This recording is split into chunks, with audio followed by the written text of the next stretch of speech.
My name is Anthony Wanza. Com 101.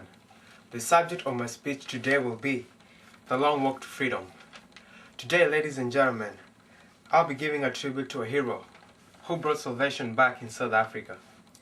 Being born in a small village in Umtata, in the Transkei on the 18th of July 1981, his father was an acting paramount chief in the village, and being influenced by the cases that were brought forward before the chief's court, this young man was determined to becoming a lawyer and making his own contribution to the struggle of his people.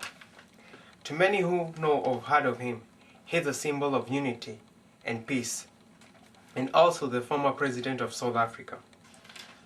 His name is none other than Nelson Mandela. Mandela is known to be one of the world's most influential people, a former prisoner and a famous one, who brought inspiration and salvation and words of wisdom and compassion to those facing apartheid in South Africa. It was not until the death of his father that Nelson Mandela set out on a long walk of personal and national liberation. His only future certainties was sacrifice and suffering, with little success because of a country that was, for centuries, has been the colonial government had concentrated all political and military power with little access to education. It is argued that perhaps Nelson Mandela is the most generally admired figure in our ages. But Nelson Mandela argued back, saying that, in quotes, "I was not a messiah, but an ordinary man who had become a leader because of extraordinary circumstances." End of quotes. Clearly, ladies and gentlemen, this shows and demonstrates the traits that Mandela had of a leader who was selfless, who had the needs of others before his. As a fearless leader, who after being tormented by scandals and plagued by corruption and greed of others, he has become a wiser man.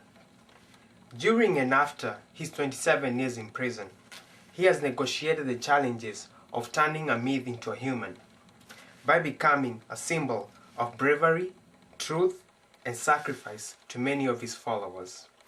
The wisdom and the patience and the visionary quality that Mandela had gathered through his struggles resulted to South Africa's first democratic elections and him being elected as the president.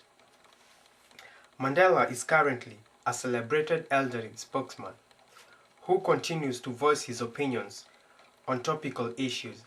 He has received more than 250 awards over a period of 4 decades. In conclusion, ladies and gentlemen, Mandela has never wavered his devotion to democracy, equality, and learning.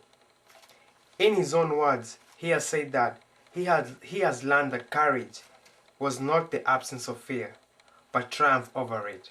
He also continued to say that the brave human is not who doesn't feel afraid, but who conquers that fear. It is clear to see, and with no doubt, that his life has been an inspiration to the people of South Africa and also throughout the world. Thank you.